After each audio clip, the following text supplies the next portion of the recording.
Bueno, muy buenos días, bienvenidos al Centro de Estudios de Historia de México, Fundación Carlos Slim. En esta ocasión, Día del Historiador, 12 de septiembre, en que merecidamente vamos a homenajear a 4 historiadores de primer presencia, sobre todo aquí en el Centro de Estudios. Ya hablaré un poquito más adelante sobre ello. Antes de empezar, yo quisiera leer una carta que escribió Enrique Florescano en el año de 1996. La leo porque creo que es importante cuál fue el nacimiento del festejo y del homenaje de los historiadores. Algunos estuvieron presentes ahí, como entre otros, y me voy a permitir leerlo. Y yo le decía a José Rubén, no será muy pretencioso leerlo, pero me dijo, pues tú léelo. Entonces yo dije, bueno, pues adelante. Dice la carta: bienvenidos, saludamos con cariño a todos los aquí presentes y también a nuestros colegas ausentes. Manuel Ramos, nuestro generoso y cordial anfitrión, me ha pedido que diga a ustedes unas palabras acerca de la ocurrencia de reunir este día un grupo variado y representativo del numeroso gremio de historiadores. Hace un mes, poco más o menos, Clara García, Manuel Ramos y yo, comiendo en este lugar privilegiado, comenzamos a hablar acerca de lo grato que sería reunirnos con otros colegas, sin más propósito que el de celebrar la coincidencia de trabajar en el mismo género de actividades. Si no recuerdo mal, Clara dijo que ya había muchas reuniones de historiadores, pero faltaba una que sin compromisos o etiquetas nos permitiera saludar a nuestros maestros queridos, reencontrar a los colegas, conocer a la joven competencia o brindar con los viejos amigos. A los 3 nos parecieron buenas ideas estas razones, pero Manuel sugirió que podríamos llamar a esa ocasión el Día del Historiador y con la fuerza de ese bautizo legitimar en el futuro la repetición de estas reuniones. Como ha ocurrido otras veces, al final de la comida pensé que esas ideas quedarían en buenos propósitos sin llegar a convertirse en una realidad. El estar todos ustedes reunidos en esta casa prueba que yo subestimé la capacidad realizadora de Manuel y más aún su poder de convocatoria. No soy yo, es el Centro de Estudios. Recuerdo que en aquella comida comentamos que los historiadores eran, en cierta medida, un gremio exitoso. Prueba de ello son los numerosos congresos, mesas redondas y conferencias que frecuentemente los reúnen y les permiten tratar todas las épocas de la historia y los temas más diversos. También se mencionó su inventiva y resolución para crear foros donde hacer públicas sus ideas, criticar a los colegas y recibir la opinión de los historiadores más remotos y extraños a nuestros medios habituales.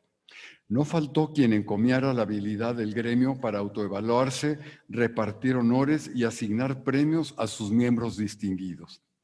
Al acumularse estas y otras pruebas acerca de la solidez y creatividad del gremio de los historiadores, más fuerza cobró la propuesta de hacer una reunión cuya principal motivación fuera el gusto de ver a los colegas, conversar con los amigos y gozar la compañía de quienes admiramos y leemos con frecuencia. En un escrito acerca de la historia, decía que estudiar el pasado supone un diálogo con seres, tiempos y lugares extraños. Como muchos de ustedes, al tratar a seres humanos distintos, aprendí, dice el doctor Florescano, aprendí a dialogar con ellos. Una de las enseñanzas más entrañables que me deparó el oficio de historiador fue reconocer que esta profesión exige una disposición para el asombro, una apertura hacia lo desconocido y una práctica de la tolerancia. De modo que si una motivación profunda habría de tener el reunir a los historiadores en esta casa hospitalaria, no podría ser otra que la convivencia, la tolerancia, el respeto a las trayectorias distintas, el aprecio por los logros ajenos. Hago votos porque esta reunión sea un día de encuentros y reencuentros y que venga los siguientes años y se vuelva uno más de nuestros ritos colectivos. Enrique Florescano, septiembre 12 de 1996. Pues me permití leer esto porque se me hace un documento muy interesante que ya es historia. Bueno, En esta ocasión, el objetivo es homenajear a quienes nos dejaron este año, ¿sí? Grandes defensores del patrimonio histórico, de la memoria histórica, que sobre todo pasaron aquí en el Centro de Estudios. Y sin detenerme más, le quisiera yo dar la palabra al doctor Javier García Diego Dantán, quien va a recordar pues, el reciente fallecimiento de Norma Mereles de Ogarrio. Adelante. Bueno, antes de iniciar mi intervención, la lectura de un texto que preparé para esta ocasión, voy a hacer un comentario para ampliar el documento que acaba de leer Manuel. Además de que hoy celebramos el Día del Historiador, hoy se conmemora un año más de la existencia de la Academia Mexicana de la Historia, que fue fundada un 12 de septiembre de 1919. Me parece una coincidencia sorprendente que el Día del Historiador sea el día de la fundación de la Academia Mexicana de la Historia. Entonces yo siempre le decía a Manuel, no es la primera vez que se lo digo, y a Florescano y demás, que cuando propuso Florescano esa fecha, el subconsciente lo traicionó y estaba festejando la Academia Mexicana de la Historia, de la que fue un miembro muy querido. Pero hay otra coincidencia, digámoslo así, Manuel, amigas, amigos. Un 12 de septiembre de no hace muchos años falleció Álvaro Matute. Entonces, en una ceremonia yo le pedí a su esposa, estaba su hija Ana, que nos permitiera que Álvaro Matute fuera el santo patrono del Día del Historiador.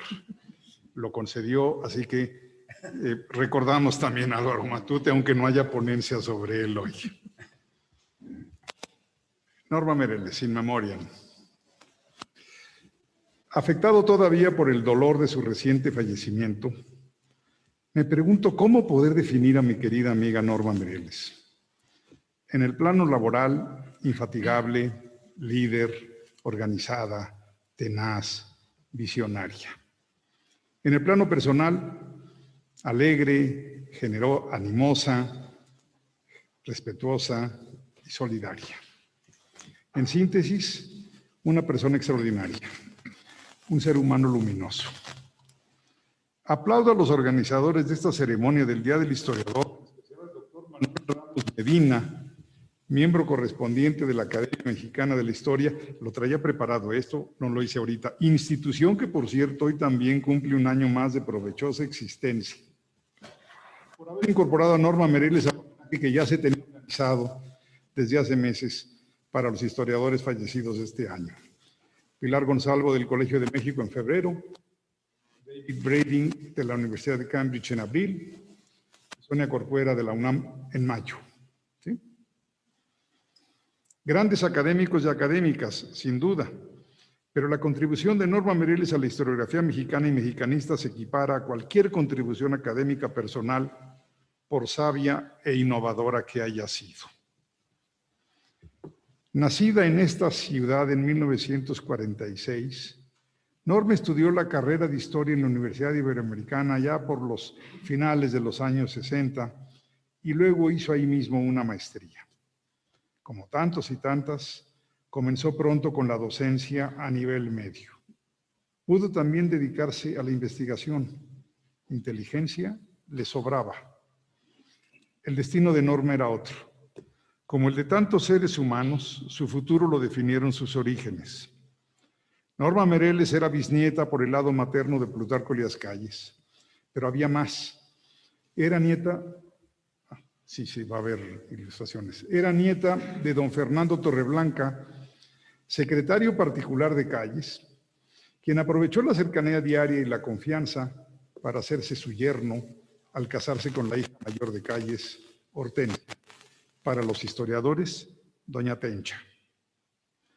Si esto hubiera sido suficiente para marcar el futuro de cualquier jovencita que quisiera dedicarse a la historia, lo cierto es que Fernando Torreblanca, su abuelo, también fue secretario particular de los presidentes Álvaro Obregón y Emilio Portes Gil, y antes lo había sido de Alberto J. Pani. No hay duda, urge una monografía sobre tan importante personaje. O sea, yo dudo que alguien conociera la política de ese decenio como Fernando Torreblanca. Ser secretario de los presidentes de finales de 1920 a principios de 1930 le permitió acceder a materiales únicos, reservadísimos, de varios procesos fundamentales para la historia de la reconstrucción postrevolucionaria del país. Entre otros, la pacificación e integración de los rebeldes anticarrancistas, desde Félix Díaz y Manuel Peláez hasta Pancho Villa, el asesinato de los mal llamados tratados de Bucareli, la rebelión de la Huertista, la elección de Calles, la fundación del Banco de México, que sería clave para los archivos del Fideicomiso Calles Torreblanca, la guerra cristera, la profesionalización del ejército con Joaquín Amaro, la reelección de Obregón con las muertes por bala de los 3 aspirantes a la silla presidencial, Francisco Serrano, Arnulfo R. Gómez y sobre todo la del propio Obregón, la fundación del PNR, la contienda presidencial entre Pascual y José Vasconcelos y el estallido de la crisis económica mundial de finales de 1929. Pues bien, todos estos hechos y procesos históricos y muchos más pueden documentarse en los papeles que había cuidado y ordenado Fernando Torreblanca. La potencial ganancia para la historiografía del periodo posrevolucionario era incalculable, pues nos permitiría superar las versiones memorísticas y faccionales. Sin embargo, faltaba la persona que se atreviera a hacerlos accesibles y que luego trabajara denodadamente para hacer realidad dicha convicción. Esa persona fue Hortensia Calles de Torreblanca, quien pasó de ser la guardiana inagotable de esos papeles a la fundadora de la institución que conocemos como el Archivo Calles. Permítaseme hacer una breve síntesis. A la muerte del expresidente Calles en 1945, su hija mayor, Hortensia, además de la más clara heredera de su carácter, quedó como ejecutora de la testamentaría y como responsable de sus papeles, que se conservaban en su casa en Cuernavaca. Pasados varios años, y para protegerlos mejor, trasladó dichos documentos a su domicilio particular en la calle de Guadalajara número 104, en la colonia Condesa de la Ciudad de México. Convivir con esos papeles le hizo darse cuenta de su valor, por lo que hacia 1978 solicitó a la directora del Archivo General de la Nación, Alejandra Moreno Toscano, recientemente homenajeada, que la asesorara técnicamente sobre cómo cuidar y organizar dichos papeles. La anécdota se ha contado muchas veces, lo acaba de hacer Marta Loyo en un reconocimiento a Alejandra. Alejandra fue llamada por doña Tencha para que se presentara, era la directora del Archivo General de la Nación, y doña Tencha le dijo: a ver, muchachita, ¿cómo le hacemos para poner a funcionar estos papeles? Me encanta lo de muchachita. Esa era doña Tencha. Así, bueno, el archivo, la muchachita apoyó la solicitud de doña Tencha y digo, así ya con una asesoría profesional comenzó la organización y catalogación del riquísimo y voluminoso acervo con 3 jóvenes historiadores, entre ellos Norma Merelos, quien así comenzó su vinculación oficial con los papeles de su bisabuelo. Digo oficial porque siendo entre adolescente y jovencita, ayudó a su abuela Tencha a organizar la biblioteca personal de Calles. Vuelvo a la historia del archivo. Para poder iniciar el proceso de organización, doña Tencha consiguió el apoyo económico del gobierno de Sonora. Sin embargo, había todavía un punto a resolver. Don Fernando Torreblanca, su esposo, todavía vivía, era renuente a que los documentos se hicieran del conocimiento público. De ninguna manera lo presento como un obstáculo, pero es evidente que seguramente platicaban y discutían sobre el particular. Fallecido Torreblanca en 1980, doña Tencha tuvo que tomar a solas tan peliaguda decisión. Pues bien, siendo hija de Calles y a sabiendas de que el prestigio histórico de su padre sufría acervos cuestionamientos, decidió abrirlos al escrutinio público. Dos frases suyas me siguen impresionando. Esto no es nuestro, esto pertenece a la nación. La segunda, que la gente sepa cómo fueron las cosas. La primera voz externa que ayudó a doña Hortensia a delinear su proyecto fue la de Jesús Reyes Heroles, su amigo, gran historiador, miembro de la Academia Mexicana de la Historia y gran apoyo de este centro, quien en 1980 le recomendó que donara todos los papeles a la nación, pero advirtiéndole que no fueran removidos de su sede. También insistió en que pusiera como condición que ella misma supervisara el acervo. Más de 5 años estuvo doña Tencha cavilando y afinando el proyecto. Desconozco si tuvo que convencer a algunos miembros dubitativos de su familia, aunque puedo suponerlo. Finalmente, en octubre de 1986 se constituyó el Fideicomiso Archivos Plutarco Elías Calles y Fernando Torreblanca. El testigo fue Miguel de la Madrid. Para esas fechas, doña Tencha estaba a punto de cumplir los 80 años, por lo que desde un principio se dio la dirección a Norma, quien la había acompañado cabalmente a todo lo largo de la aventura. Si no fue así, o sea, si no fue en 1986, lo hizo muy poco después. Al margen de esto, me consta que mientras vivió doña Tencha asistió a todas las actividades académicas que hubo en la sede y además gustaba de departir con los historiadores. Para nosotros era valiosísimo ver en pocos minutos su vitalidad, su sabiduría, su generosidad y su total apertura a que la gente supiera cómo fueron las cosas. Sentencia, por cierto, que bien pudo haber firmado el mismísimo Leopold von Ranke. De hecho, se parece mucho a la frase de von Ranke. Fue en 1996 cuando falleció doña Tencha, luego de haberle dado buena parte de sus últimos años a los archivos de su padre y de su esposo. Voy a hacer aquí otro paréntesis sobre el velorio de doña Tencha.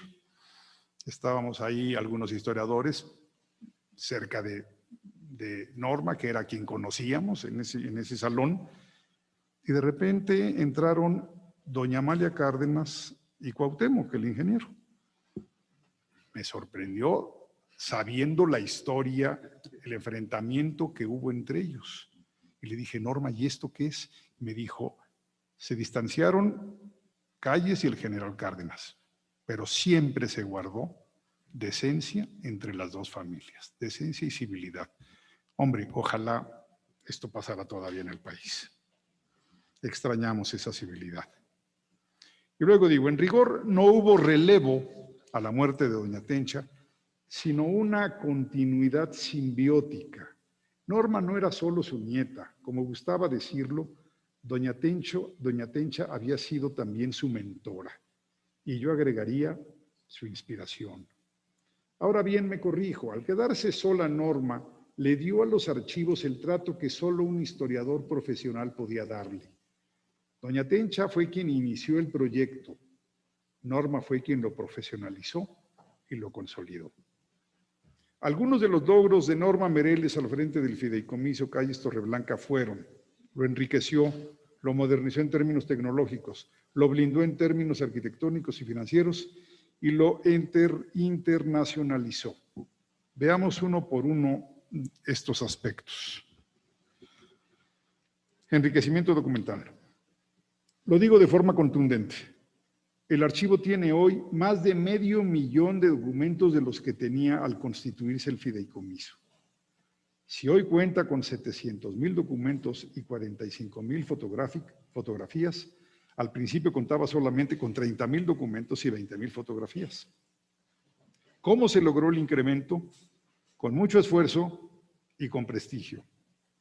A principios de los años 90 se incorporó un lote con 50,000 documentos del presidente Calles que su leal secretaria, Soledad González Cholita, había separado por considerarlos especialmente valiosos. Luego, en 1995, los descendientes de Joaquín Amaro cedieron sus papeles, que eran 200,000 documentos y 10,000 fotografías. Para trasladarlos a la sede, Norma tuvo que contratar un camión de mudanzas. En el año 2000 hubo 3 incorporaciones. numerosos papeles de Adolfo de la Huerta, lo que implicaba un gran reconocimiento a la labor de Norma, pues es bien sabido que Calles y de la Huerta terminaron peor que enemistados. La colección fotográfica de Jesús Achiavitia, chihuahuense de nacimiento pero sonorense por adopción, quien fue el fotógrafo oficial del Ejército del Noroeste durante la lucha contra Huerta y contra Villa, lo que hace idónea esta colección para el fideicomiso. Por último, ese año también se incorporó un fondo tan extraño como valioso: papeles sustraídos de la Embajada de Estados Unidos en México durante la presidencia de Calles, gracias a gente vinculada a Luis N. Morones, cuando las relaciones diplomáticas entre ambos países fueron considerablemente malas. Asimismo, en 2002 se integraron los fondos de los hermanos Francisco y Alejo Bey, importantes políticos y revolucionarios sonorenses. La cereza del pastel llegó en 2005, 30,000 documentos de Abelardo Rodríguez. Como dijera Alejandra Layú, haber atraído estos otros archivos es uno de los grandes aciertos del fideicomiso. Yo digo, para atraerlos había que mostrar capacidad profesional y confianza. Las familias no te ceden archivos si no tienen absoluta y plena confianza en que los vas a manejar debidamente. Modernización. Además del proceso normal de atención a este tipo de acervos, limpieza, restauración, organización y catalogación, muy pronto comenzó su digitalización gracias al trabajo del equipo encabezado por Norma y al apoyo de la Universidad de Colima. Blindaje y permanencia. Como lo dispuso doña Tencha, los archivos se donaron a la nación, pero también la casa que les daba cobijo desde mediados del siglo XX. Sin duda la puedo llamar casa museo por los muebles y objetos que la adornan. No en balde la casa está registrada por el INBA como parte de nuestro patrimonio artístico inmueble, en particular entre los monumentos artísticos construidos en el siglo XX. Una de las mayores preocupaciones de Norma era el incierto futuro del fideicomiso en términos económicos. Con el declive del PRI, no era seguro que los otros partidos políticos tuvieran perspectiva histórica y visión de Estado, y sí una mera y elemental postura partidista, oposicionista. Norma se afanó durante años para garantizar la viabilidad financiera del fideicomiso, lo que logró en 2018, cuando el Banco de México, dirigido entonces por el doctor Agustín Carstens, se responsabilizó de él como institución fiduciaria. No era una simple gentileza, un signo de amistad. Como tantas otras instituciones provechosas para el país, Calles había fundado el Banco de México en 1925. No se queden con una falsa ilusión. Los problemas nunca se acaban. Aún con el respaldo del Banco de México y con el cobijo de la casa, el archivo enfrenta aún serios retos. Refiero uno muy grave. Los documentos se encuentran en los bajos de la casona, lo que hizo que en septiembre de 2015 una lluvia atípica, como gustan decir las autoridades, inundó esa parte del inmueble. Muchos documentos fueron dañados por el agua, pero inmediatamente entró en acción Norma con su equipo. Secaron los documentos mojados, los tendieron al sol y luego los restauraron. Ni uno solo se perdió, pero el susto evidenció una grave necesidad: construir dentro de la propiedad, para que no se viole el compromiso de indivisibilidad de la casa y los papeles, un edificio que no los ponga al nivel del piso. Este fue uno de los últimos esfuerzos obsesivos de Norma. Internacionalización. Me imagino que con la mediación de Linda Hall, biógrafa de Obregón y asidua consultante del archivo, la Universidad de Nuevo México ya tiene en su portal abierto a todo el mundo los documentos digitalizados del fideicomiso. Asimismo, a principios del 2023, los archivos Calles Torreblanca, que incluyen los 8 fondos integrados ya mencionados, obtuvieron el reconocimiento como Patrimonio Documental de la Humanidad que otorga la UNESCO. Obviamente, antes había obtenido varios reconocimientos nacionales. Sin duda el más importante fue el del Mérito Archivístico en el año 94, premio que Norma recibió de manos de don Silvio Zavala. Si bien considero que estos datos sirven para hacer una breve síntesis de la extraordinaria labor profesional de Norma Mereles, a la que debe agregarse la edición de 102 preciosos y valiosos boletines temáticos, quiero concluir mi semblanza con algunas apreciaciones personales sobre Norma. Antes les quisiera compartir, y no sé si Rodolfo o Ana me puedan ayudar al respecto, acaba de aparecer la biografía de Álvaro Obregón escrita por Ignacio Almada. No sé si Norma la llegó a ver, porque acaba de aparecer. Pero creo que es importante que vean lo que puso Nacho en sus agradecimientos, porque le dio al clavo. No solamente era que te ofrecían los documentos sin restricción temática, era un trato excepcional, es un trato excepcional el que siempre se te da en los archivos Calles. Y vean ustedes lo que dice Nacho Almada. En 2011 empecé en el Colegio de Sonora un periodo sabático que compaginé en el Colegio de México de 2011 a 2015 para consultar los archivos del Fideicomiso Archivo Plutarco Elías Calles y Fernando Torreblanca, donde fui atendido eficaz y amablemente. Hubo meses en que sentí el fideicomiso como mi casa. Esa atmósfera de trabajo y calidez ha resultado inolvidable. Ahí se los dejo. Bueno, ahora voy a mi apreciación personal.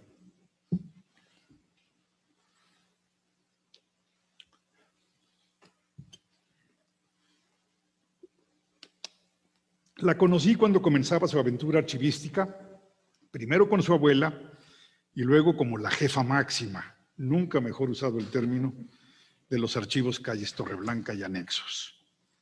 Inmediatamente la admiré y la quise. Hicimos una lindísima amistad de la que sin duda yo fui la parte más beneficiada. Una cruel enfermedad la golpeó hace cosa de 10 años, pero Norma la venció con decisión, con estoicismo y hasta con donaire. Desgraciadamente la enfermedad volvió a golpearla años después, hace no mucho. Fue entonces cuando constaté las mayores virtudes de Norma. Con total entereza y gran sabiduría vital, dedicó el tiempo que le quedaba de vida a 4 cosas: a su familia, al archivo, a enfrentar la odiosa enfermedad con sus terribles tratamientos y a gozar al máximo lo que le quedaba de vida. De hecho, por ahí me enteraba de algunos viajecillos. Por cierto, no hay familia más paseada y paseadora que la familia Ogarrio Mereles. Obvio, sus primeros viajes a la tierra de sus mayores los hizo Norma con su abuela. Vaya entereza la de Norma cuando ya la vida se le escapaba. Hace unos meses fue al Colegio de México a firmar un convenio por el que los documentos ya digitalizados se colgarían también en el portal del colegio, pues siempre insistió en que los documentos del fideicomiso deberían estar también en el servidor de una institución mexicana y no solo en el de una universidad norteamericana. Más aún, pocas semanas antes de su fallecimiento, me llamó para decirme que estaba muy apenada, pues sospechaba, yo creo que lo sabía, que la enfermedad ya no le permitiría asistir al homenaje a Alejandra Moreno Toscano.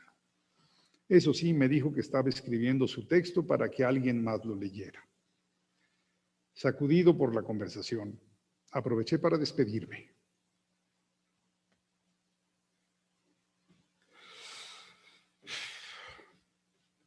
Para decirle lo muchísimo que valoraba y agradecía su amistad. Reconozco que me beneficié de la consulta de tantos documentos valiosos, pero el mayor beneficio por mucho fue la amistad de Norma. Qué gran señora fuiste. Mereces con creces descansar en paz. Dejaste consolidado el archivo y bien sabes que cuenta con varios historiadores soldados, yo entre ellos, que lo defenderemos ante cualquier eventualidad. Sobre todo, dejaste una familia admirable. La construcción del fideicomiso no se compara ni remotamente con las redes de amistad que construiste, y menos se compara con la familia que con esmero, gracia y sabiduría edificaste. Sí, Norma, Rodolfo, Andrés, Ana, aquí presentes. fueron el tesoro de tu vida, como tú fuiste el tesoro de ellos. Hasta siempre, queridísima y admirada amiga. Gracias.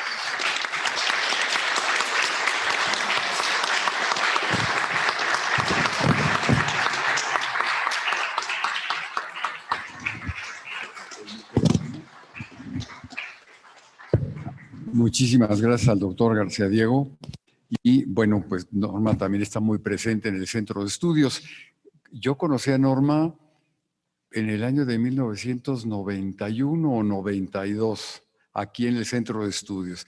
Y formamos la Asociación Mexicana de Archivos y Bibliotecas Privadas aquí en el Centro de Estudios, y ahí fue donde la empecé a conocer, y luego pues su trabajo cotidiano, como eran los boletines que llegaban mes a mes aquí al Centro de Estudios. Muchas gracias, Javier.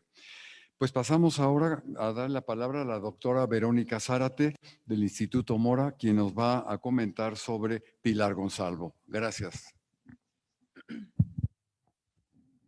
Muchas gracias, buenos días, buenas tardes, ¿no? Ya buenas tardes. Agradezco mucho esta iniciativa de recordar a los que nos dejaron este año, pero que siguen presentes. Ya lo mencionó Javier, se nos quiebra la voz de recordar a nuestros amigos, pero es un muy lindo homenaje.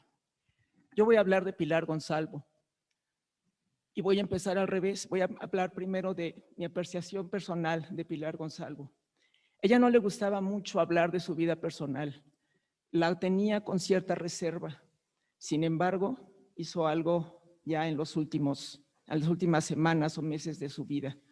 Abrió una página web donde se atrevió a escribir unos retazos de su historia, de su vida, donde contó los difíciles años de su infancia y cómo fue evolucionando.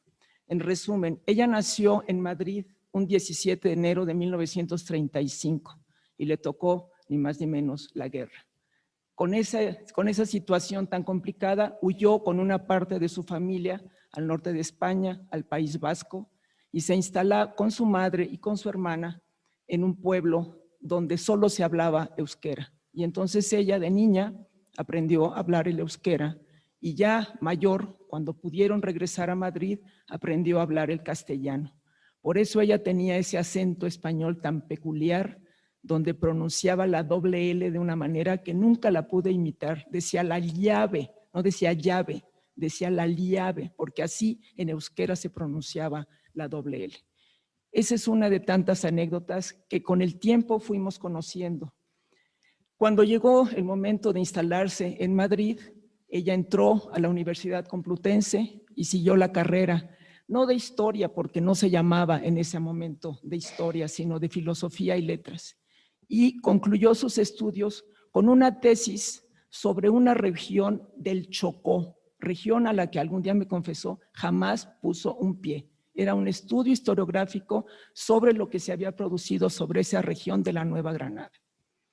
Y empezó a trabajar, a dar clases, a hacer su vida tratando de combinar el estudiar con el dar clases. Desde muy joven empezó la carrera magisterial, pero pronto se dio cuenta que en esa España franquista ella no podía estar libre, no se sentía libre.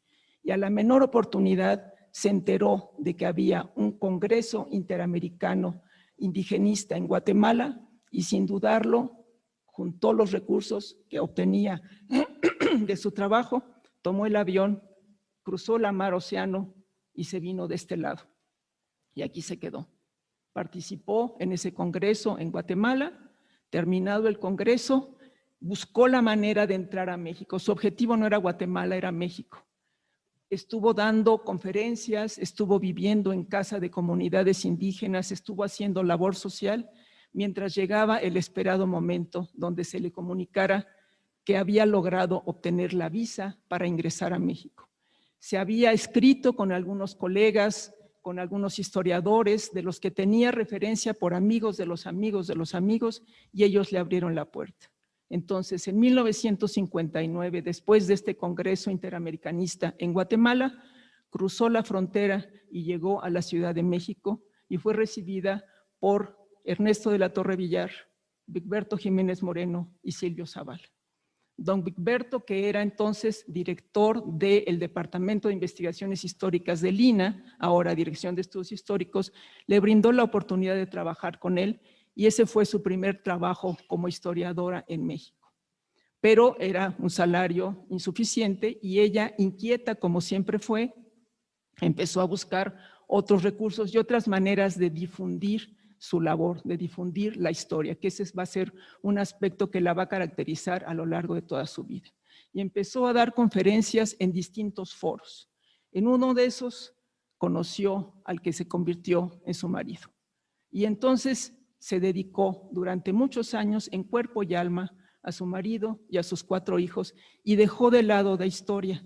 Pero no del todo. Después de que los niños se dormían y el marido no había llegado a cenar, sacaba un libro, conseguía un libro y se ponía a leer sobre historia. Nunca la dejó, pero no la ejerció, sino que se dedicó a eso, a lo que tenía que hacer, a dar toda su vida para su familia. Cuando los hijos, sus 4 hijos, Fernando, Ana María, Paloma y Pablo, crecieron, entonces ella ya consideró que podría dejarlos empezar a caminar por sí mismos y ella retomar su vida profesional.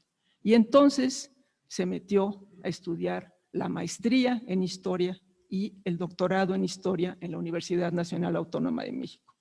Fue entonces cuando yo la conocí, ella estaba haciendo sus estudios de doctorado y yo mis estudios de maestría, coincidíamos en alguna materia en 1984 y empezamos una amistad que se prolongó por muchos años. Al mismo tiempo empezó también a ejercer como historiadora gracias a la oportunidad que le brindó el Colegio de México y Josefina Vázquez. Ella había conocido a Josefina Vázquez a través de este grupo de españoles y Josefina la invitó a formar parte de un seminario de historia de la educación. Entonces, en 1980 entró al Colegio de México y ahí se quedó el resto de su vida. Aunque tenía la nacionalidad española en algún momento, adaptó la mexicana, pero siempre fue una combinación entre lo español y lo mexicano, en su forma de hablar y hasta en su cocina. Era excelente cocinera de platillos españoles y mexicanos. Y cuando había oportunidad, invitaba a sus discípulos, a sus amigos, a comidas a veces en pequeño comité, a veces tete a tete, como hacíamos frecuentemente, a veces con todo el grupo, con todo el seminario, y nos sorprendía la riqueza de platillos que nos preparaba. Siempre además encontraba tiempo para sumergirse en algún libro, además de los de historia, de teoría, de lo que gusten, las novelas y los clásicos. A veces en las conversaciones nos sacaba citas de Tácito, de los clásicos, con una tranquilidad que nosotros nos tenía pasmados. Ella era una persona que se había formado en el humanismo y nunca lo dejó de lado. Y también era una aficionada al cine. Tan es así que uno de sus nietos se dedica hoy al cine. Y entonces, cuanta película pudiera ver en el cine o después en videos en su casa, la única condición era que fuera subtitulada. Sabemos que tenía problemas de audición desde muy niña, pero eso no le impedía enterarse de las películas y cada vez que nos veíamos hacíamos intercambio de películas, de novelas, nos platicaba de lo que le gustaba, de lo que nos pedía recomendaciones, etc. Y también hablaba maravillas de sus 4 hijos y de sus nietos. Esa era la Pilar Gonzalvo humana, que conocíamos de cerca algunos de nosotros. Era tan familiar el trato que nos daba, que tengo que hacer una confesión personal. Algún día me dijo, yo quisiera ser tu tía, y yo le dije, tía Pila, de inmediato. Era un trato familiar, pero al mismo tiempo un trato que buscaba siempre orientarnos y guiarnos en lo que estábamos haciendo. Y esto se manifestó cuando ella entró al colegio y formó parte de este seminario de Historia de la Educación con Josefina Vázquez, y andando el tiempo, ella creó su propio seminario y creó su propio grupo de trabajo. Y uno de ellos era dedicado a la historia de la familia y posteriormente el que le dio más fama y más reconocimiento, que era el Seminario de Historia de la Vida Cotidiana. Desde 2002, mensualmente nos reuníamos a discutir lecturas teóricas, avances de investigación, propuestas Y parte de los frutos de ese seminario fueron los 6 volúmenes de la historia de la vida cotidiana que publicó el Colegio de México junto con el Fondo de Cultura Económica y que tiene varias ediciones. Estas reuniones eran muy selectivas, muy íntimas, donde solo éramos unos cuantos, pero haciendo un recuento de todos los que alguna vez estuvimos en ese seminario, llegué a contar medio centenar de personas. Algunos estuvimos permanentemente en el seminario, otros venían únicamente para un congreso, para un volumen de la historia de la vida cotidiana, para algo muy particular. Daba cabida a sus alumnos, a los que había dirigido la tesis, pero no era un seminario abierto. Para eso estaba el curso que ella daba o los cursos que ella daba en el Colegio de México en el doctorado. Entonces, nos sentíamos como una especie de familia que teníamos una guía espiritual que sabía jalarnos de nuestras propias temas de investigación, jalarlos a los intereses que nos dieran algo en común. Es decir, ahora vamos a trabajar sobre el miedo. Busquen en sus temas de investigación que cada uno está haciendo y vamos a sacar un libro que el tema sea la historia del miedo. Y entonces estaba el miedo a la muerte, el miedo a naufragar, el miedo al olvido, el miedo al reconocimiento social. Y entonces así cada uno de nosotros jalábamos un poco nuestros temas de investigación hacia lo que ella nos proponía. Y así sacamos congresos, sacamos libros y sacamos tertulias, porque con ese afán tan cariñoso que tenía, le gustaba mucho la conversación informal. Estas conversaciones informales llegaron a hacerse públicas, porque, ya lo dije hace un momento, Pilar estaba muy interesada en divulgar el conocimiento. Ella sabía que lo que hacemos los historiadores no se tiene que quedar en un gabinete ni en una biblioteca, sino que tiene que extenderse hacia un público mucho más amplio.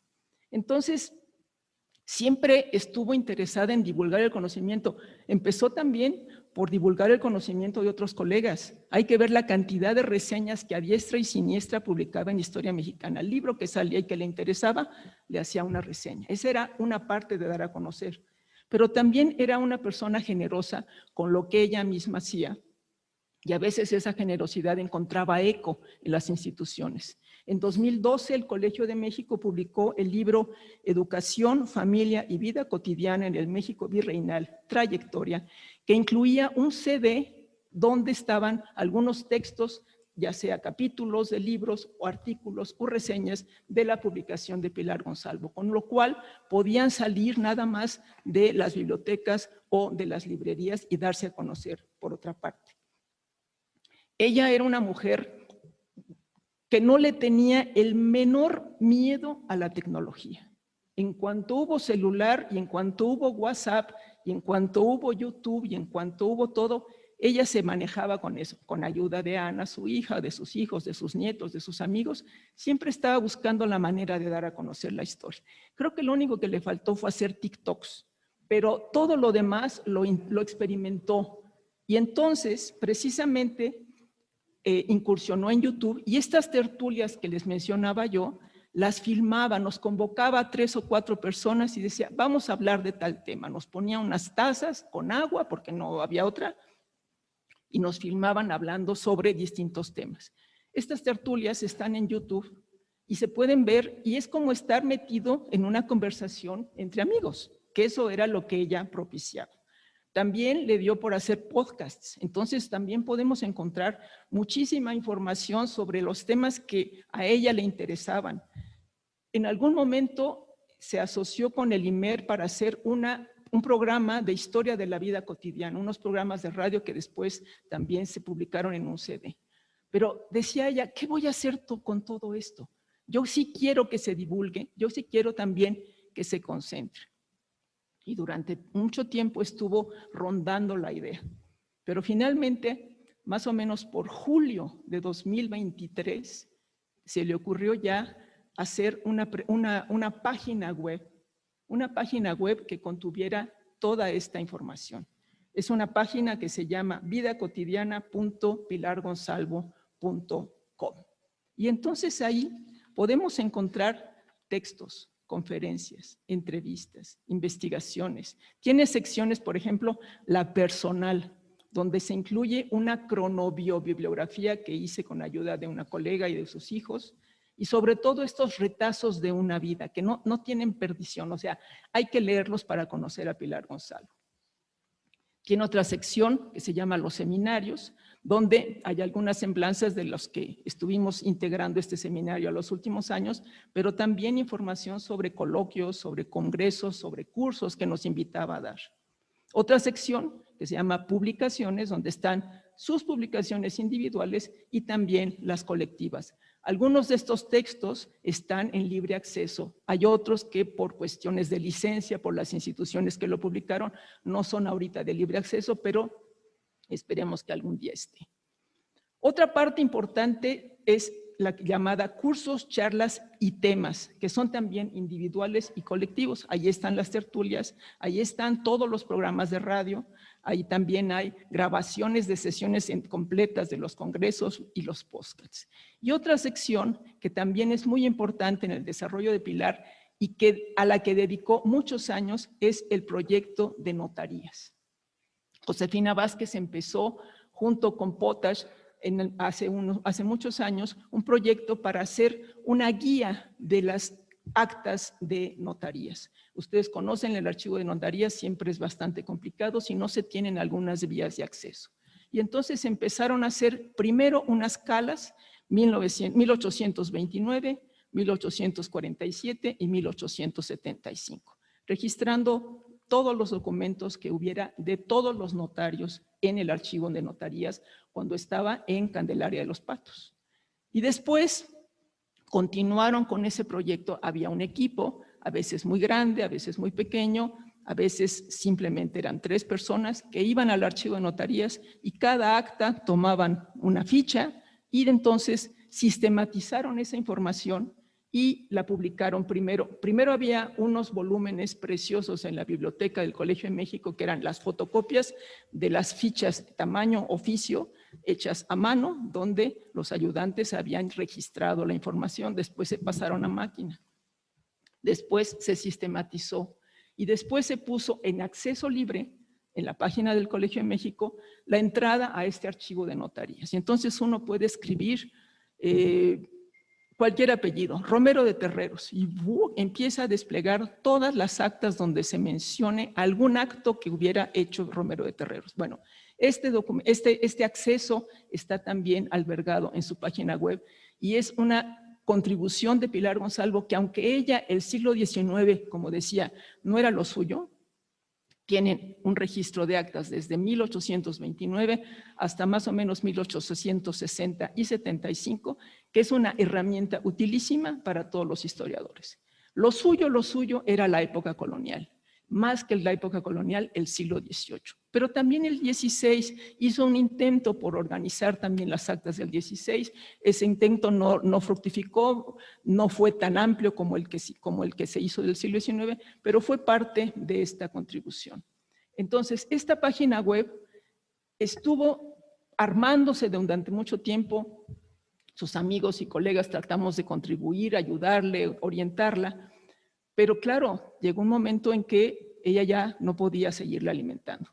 También padeció una enfermedad penosa, etcétera, pero ella con una entereza irreprochable y admirable nos convocaba y nos decía, tengo fuerza como para 1 hora, ¿qué vamos a hacer? ¿Qué vamos a hacer con la página? Necesito que la mantengan viva, necesito que mi legado lo conozca la gente. Y entonces buscamos la manera en que esta página se mantuviera actualizada y enriquecida, pero queda todavía mucho por hacer. Otra parte importante de Pilar era su biblioteca. Ella vivía en una casa en la Colonia del Valle, en la Cerrada de Matías Romero, y los libros estaban por todos lados. Cuando ella tuvo que dejar esa casa porque ya le quedó muy grande, donó una parte de esa biblioteca a la Universidad Autónoma de la Ciudad de México. Yo calculo que eran 2/3 partes de su biblioteca lo que se fue a la universidad. ¿Por qué a la Universidad Autónoma de la Ciudad de México? Algún contacto que tuvo por ahí, pero además ella pensaba sobre todo que se las quería donar a una institución que no estuviera llena de recursos, que tuviera ya grandes bibliotecas, sino ayudar a formar a otro tipo de personas que estuvieran interesadas. Desafortunadamente la universidad no tiene tanto personal y antes de la biblioteca de Pilar Gonzalvo entraron otras 3 que están clasificando, pero la que sigue para poner en acceso para los estudiantes va a ser la de Pilar Gonzalvo. Pero después, cuando ya estaba sintiendo ella que se le acababa la vida, pues todavía volteaba y veía que había muchos libros en su casa y pensó, ¿y ahora qué va a pasar con todos estos libros? Y entonces su hija Paloma tenía cercanía con la Universidad Autónoma de Campeche, habló con ellos y les ofrecieron la biblioteca. Y la Universidad Autónoma de Campeche, que tiene licenciatura en Historia, dijo, por supuesto.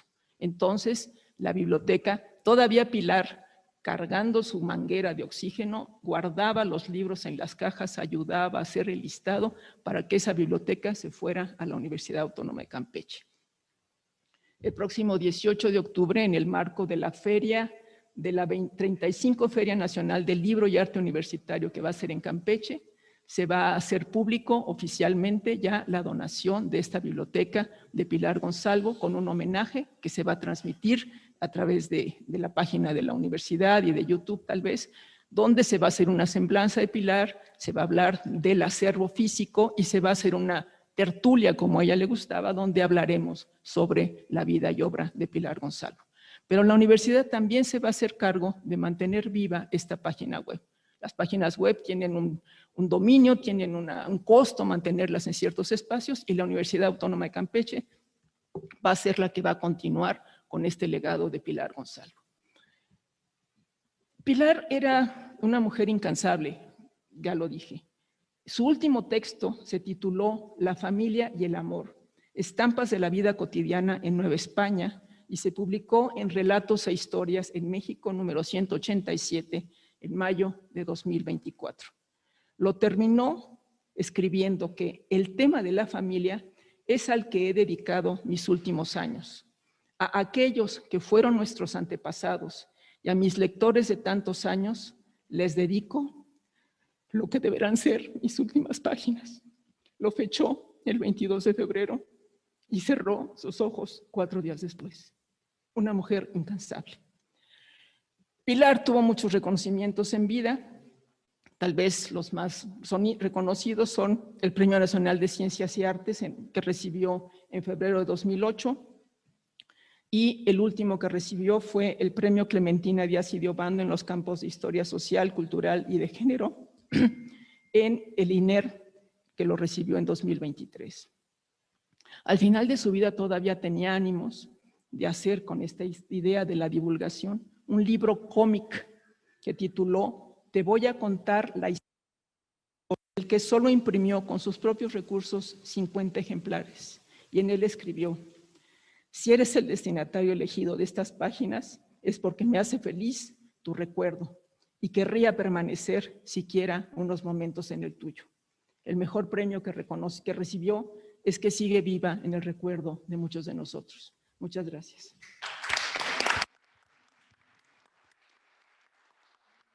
Bien.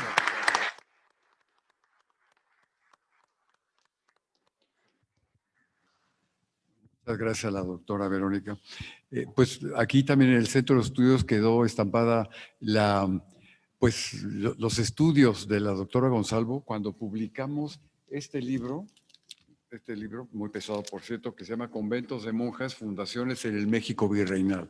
Y cuando le invité a escribir el prólogo, me dijo, ya no me dedico a eso, Manuel, pero el primer amor no se olvida. Precioso. Muchas gracias. Bueno, pues ahora le damos la palabra al doctor José Rubén Romero del Instituto de Investigaciones Históricas de la Universidad Nacional Autónoma de México para recordar a la doctora Sonia Corcuera de Mancera, porque siempre ostentó el apellido de su esposo. Miguel, bienvenido. Adelante. Ay, porque nada más hay un micrófono.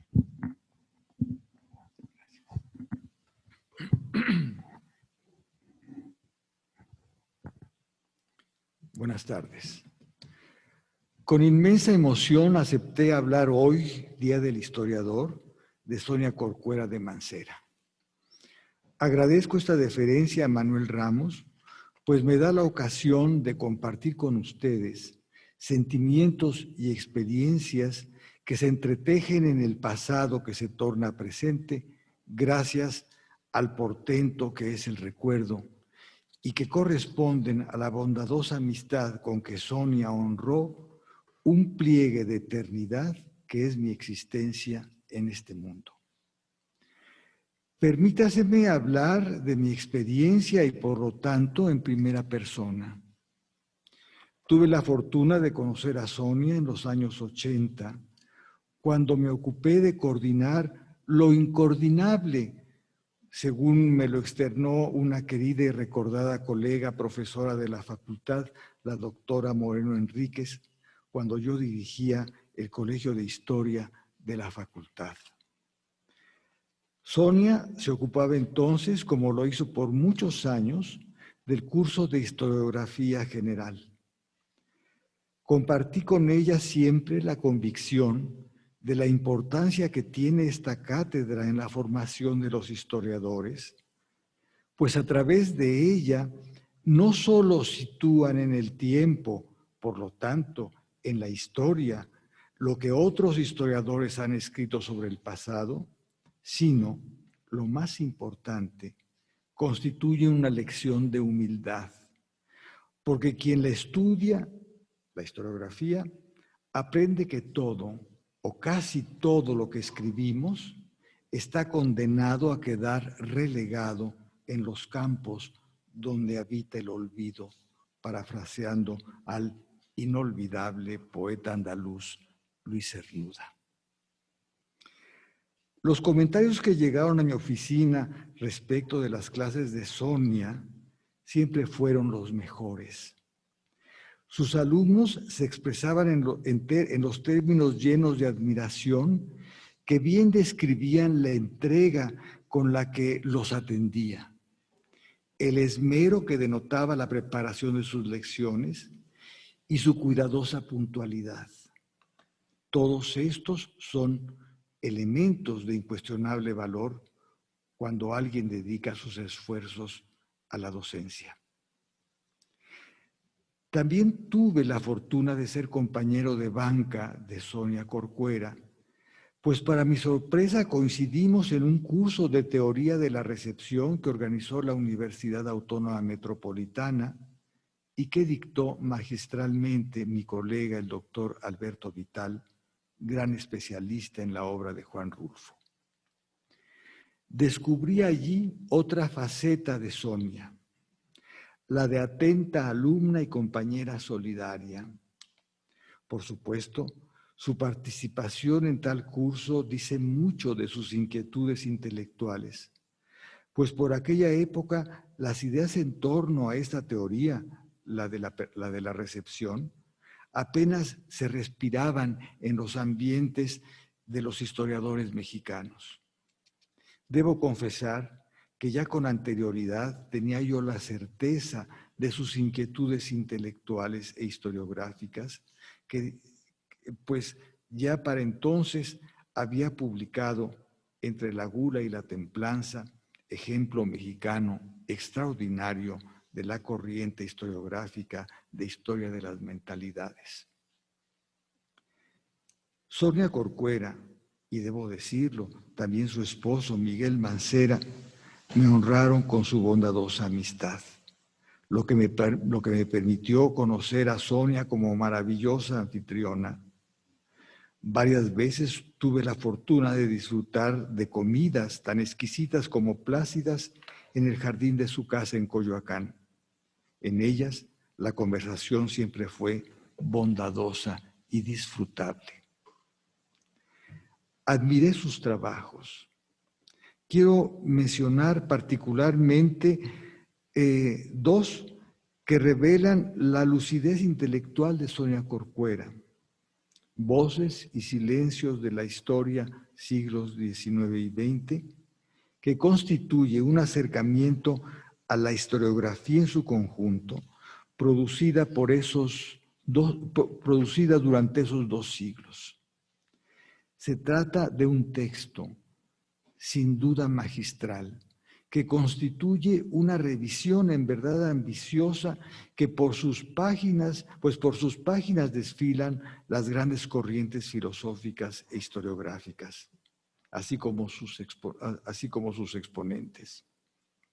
El idealismo, el materialismo, el positivismo, el estructuralismo, la historia de las mentalidades, al lado de corrientes que pusieron sobre la mesa de la discusión temas tan interesantes como la relación entre la historia y la literatura, o bien las controvertidas ideas del posmodernismo.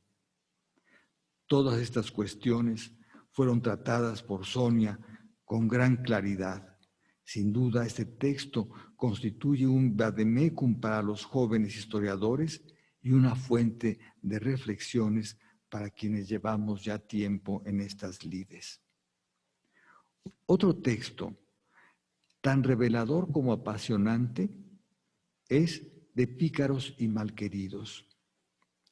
Se trata del estudio del caso de un presbítero, cura de Ocuituco en el siglo XVI, cuyo comportamiento licencioso fue motivo de escándalo para quienes lo conocieron. El obispo Fray Juan de Zumárraga tuvo en sus manos el caso de este sacerdote, quien dando rienda suelta a sus pasiones, no paró mientes, llegando a tener como amantes a una india y a su hija, con las cuales mantenía relaciones a un tiempo.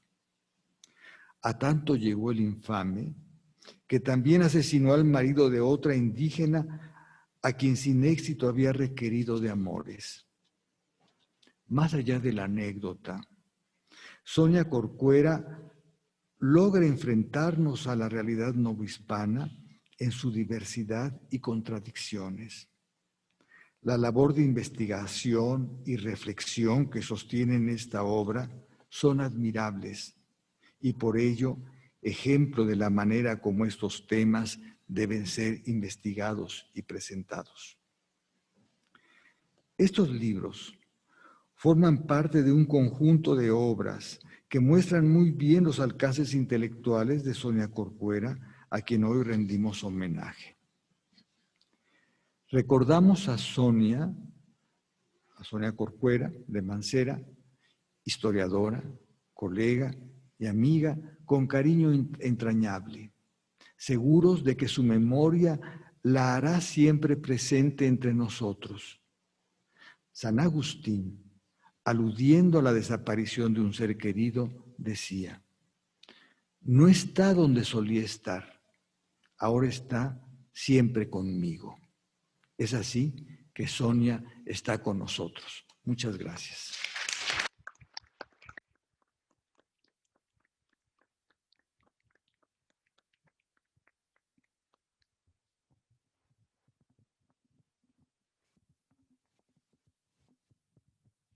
Muchas gracias al doctor José Rubén Romero. Pues también Sonia está aquí presente en este recinto cuando nos publicó el libro Hazme Cazón, ¿sí? Que se llama Los historiadores y sus recetas de cocina. Y hizo un trabajo verdaderamente extraordinario probando casi cada una de las recetas que se encerraban en este libro. Y por cierto decía, mira, esta, por no decir el nombre, dice, esta mandó su receta, dice, pero no sabe ni cocer un huevo. De verdad, o sea, porque también tenía un sentido del humor muy, muy especial. Y cómo no recordar esas comidas en su casa con Miguel, donde descubría nuevas recetas, como por ejemplo cuando una vez nos dio aleta de cazón, o más bien dicho, aleta de espada, de pez espada. Y yo le decía, ¿dónde consigues eso? Dijo, pues en la Comer. Dijo, lo que pasa es que hay que buscar bien para no comprar lo cotidiano. Pues cómo no recordarla definitivamente, ¿no? Bueno, y finalmente vamos a darle la palabra al doctor Rodrigo Martínez Barax recordando a otro gran amigo del Centro de Estudios, sin lugar a dudas, y que también nos dejó un libro aquí, 2 ediciones de 9 sermones guadalupanos, David Brain. Adelante, por favor. Gracias.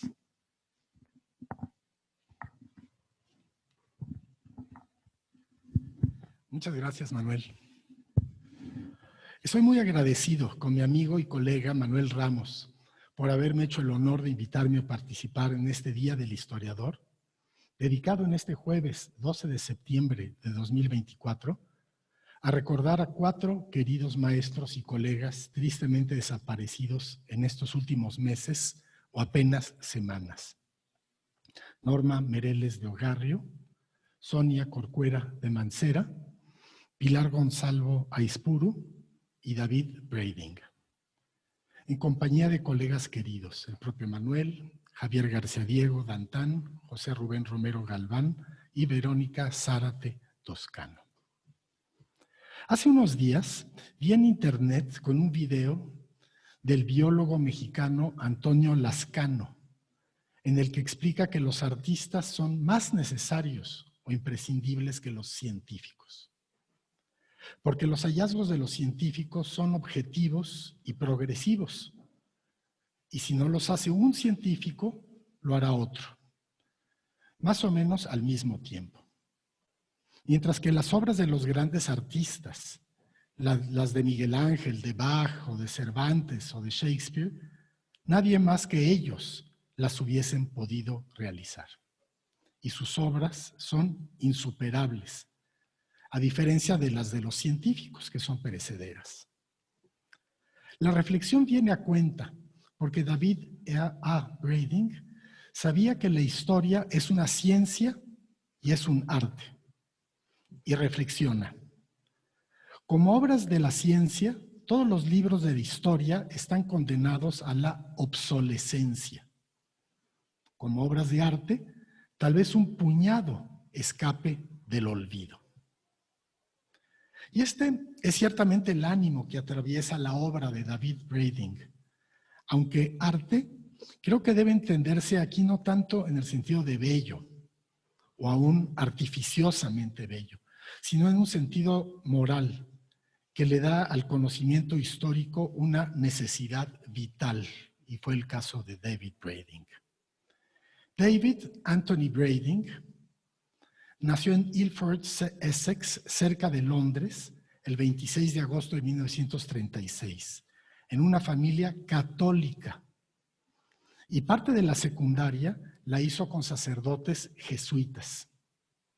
Él mismo explica en un texto autobiográfico que compilaron Enrique Florescano y Ricardo Pérez Monfort y tradujo Antonio Saborit. Para comprender la idiosincrasia cultural del futuro historiador, o sea, Brading, es preciso señalar que ser católico romano en Inglaterra es pertenecer a una secta no conformista que siempre se ha opuesto al prejuicio dominante de la nación británica.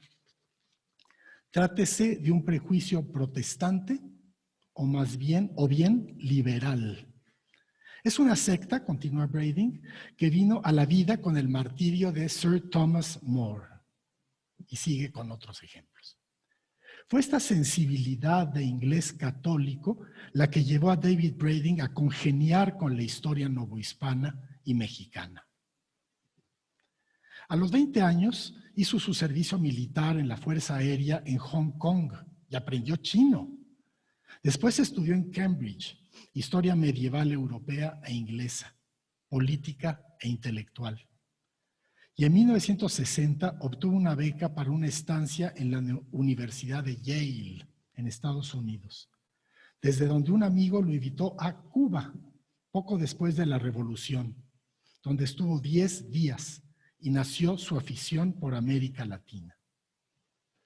En el verano siguiente, de 1961, David Brading vino a México, donde estuvo no menos de 8 semanas, recorriendo ruinas arqueológicas y varias ciudades, incluyendo San Cristóbal de las Casas, Chiapas, donde se quedó en Nabolón, la preciosa casa de Franz Blom y Gertrude Duby, y se familiarizó con su magnífica biblioteca, que por cierto todavía se puede visitar y quedarse ahí en Nabolón, es maravilloso. Pero de manera particular fue decisiva su experiencia del barroco aquí en México, de las iglesias churriguerescas. El mismo Brading recordará en la entrevista que le hicieron Carlos Aguirre Anaya y Antonio Saborit en 1987 para la revista Historias. Recordará, por primera vez en mi vida estaba en un país católico y sus iglesias y conventos me ofrecían una fuente interminable de placer. Casi nada sabía Brading de la historia de España y aún del idioma español, pero anotó en ese momento en su diario personal: si alguna vocación tengo, es la de buscar el conocimiento. Soy un escolástico, un académico, opto por los libros. Ahora he encontrado mi campo de estudio, España y América Latina en el siglo XVI. Del verano de 1961 fue el momento de la revelación historiográfica de Brading, como la de Edward Gibbon en el Capitolio. Aunque la orientación de los estudios de Brading tomó un giro específico, pues se encaminaría más bien hacia el siglo XVIII, en el doctorado del University College, de la Universidad de Londres. Explicará más adelante. El siglo XVIII es el punto medio, el más conveniente. En realidad es un eje de la historia de México. Y después, el final del siglo XVIII era una época atractiva, puesto que representa un momento crucial en la historia mexicana, atrapada entre las glorias de la España de los Habsburgo y las guerras civiles del periodo nacional. Su director de tesis, John Lynch, le sugirió estudiar el sistema de intendencias, las intendencias instauradas en 1786. Pero la lectura del ensayo político sobre el reino de la Nueva España de Alexander von Humboldt y otros impresos conservados en la biblioteca del Museo Británico lo llevó a darse cuenta de la importancia central de la minería en la sociedad del México de la época. Así comenzó una inmersión en los archivos de España, México y Guanajuato, que lo condujo primero a su tesis de doctorado, detallado estudio monográfico sobre la minería de Guanajuato, la más importante de México y América en ese momento. Y después, ya en la Universidad de California, en Berkeley, y con el apoyo de su esposa, la historiadora peruana Celia Wu, convirtió la tesis en su importante libro Miners and Merchants in Bourbon, México, publicado en 1971, que unió dos grandes estudios sobre la minería novohispana y sobre las minas de Guanajuato, a las que le agregó un ensayo muy importante sobre la revolución en el gobierno, o sea, las reformas borbónicas, y una introducción que ubica al siglo XVIII en la historia económica de México. Pocos libros tan sólidamente investigados y que nos dieron una visión nueva sobre el funcionamiento de la economía y la política en un periodo tan mal conocido entonces de la vida de México. Y el siglo XVIII se volverá en sus siguientes libros el mirador o punto de vista que le permitirá ver tanto hacia atrás como hacia adelante la historia de México. De la minería y de Guanajuato, Brading pasó a la agricultura y al Bajío, a León y su rico archivo, donde realizó un detallado estudio, lo dejó agotado.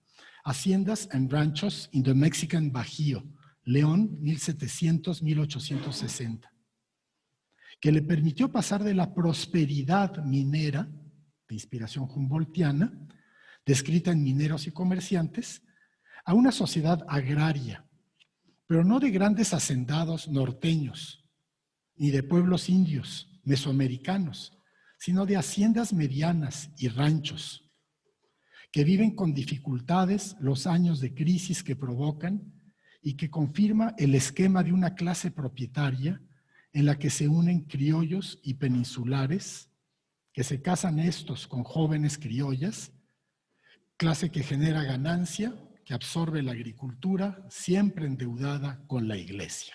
Estas ideas ya no son bastante comunes, pero en este momento fue cuando se produjeron en esta investigación de Brading. Brading realizó este trabajo dialogando con Enrique Florescano, que acababa de publicar su Precios del Maíz y Crisis Agrícolas en México. Enrique, promotor en México de la obra de Brading, quien también se inspiró en la vida ranchera descrita por Luis González en su pueblo en Vilo, Microhistoria de San José de Gracia. Posteriormente, Brading continuó y cerró su investigación sobre el obispado de Michoacán en el siglo XVIII con su estudio sobre una iglesia asediada, el obispado de Michoacán. Pero ya estaba agotado de estas extenuantes investigaciones de archivo y exigentes también para los lectores. Y quiso pasar a la historia intelectual de las ideas, que le daban una idea de cómo la gente vivió y pensó su realidad. Desde 1971 anotó Brading en su diario: ayer tuve una idea espléndida. ¿Por qué no reunir todos mis intereses en la historia intelectual en un libro de ensayos que van desde el siglo XVI hasta los comienzos del XX? El libro abarcaría desde las casas, el libro planeado abarcaría desde las casas hasta Octavio Paz. Y así comenzó esta segunda gran vena de la producción de David Brading, que comienza con los orígenes del nacionalismo mexicano y mito y profecía en la historia de México, y culmina con su gran The First America de 1991, cuyo título en español da cuenta de su contenido: Orbe Indiano, la monarquía española, el patriotismo criollo y el Estado liberal, donde hace estas asociaciones de los patriotas criollos novohispanos y los liberales del siglo XVIII y sobre todo XIX. Y que abarca este libro, Orbe Indiano, The First America, tanto México como el Perú en una perspectiva mutuamente enriquecedora. Esta perspectiva suya de la historia intelectual culmina también con Mexican Phoenix, de 2011, una historia intelectual de la Virgen de Guadalupe, además de otros libros que avanzan hasta Octavio Paz esta historia intelectual, pero también ediciones de documentos muy importantes. Todo esto de acuerdo al proyecto inicial de este inglés católico crítico de la tradición liberal. Todos los libros y trabajos de Brading son ciencia y arte. Ciencia por el rigor de sus investigaciones y la inteligencia y pertinencia de sus descripciones. Y arte, no solo por la elegancia y el equilibrio de sus exposiciones, sino por los elementos fundamentales de la historia mexicana que su pasión le permitió percibir y transmitirnos. Por ello, permanecerán. Hablé de la obra extraordinaria y para nosotros esencial de David Brading. No olvido al maestro y amigo generoso y vivaz que me auxilió en la Cambridge University Library en 2011, me invitó a tomar el té que él mismo me sirvió, me invitó a su casa junto con Celia Wu y me regaló su The First America, que es una delicia leer en inglés. A ambos, al historiador y a la persona, los extrañaremos con cariño, admiración y agradecimiento. Muchas gracias.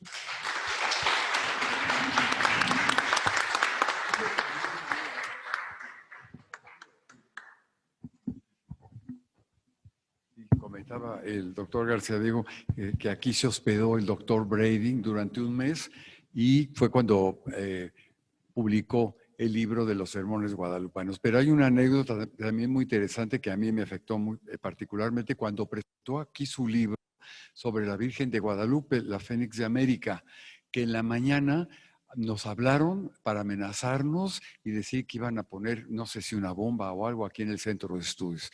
Con lo cual, la tensión era tremenda.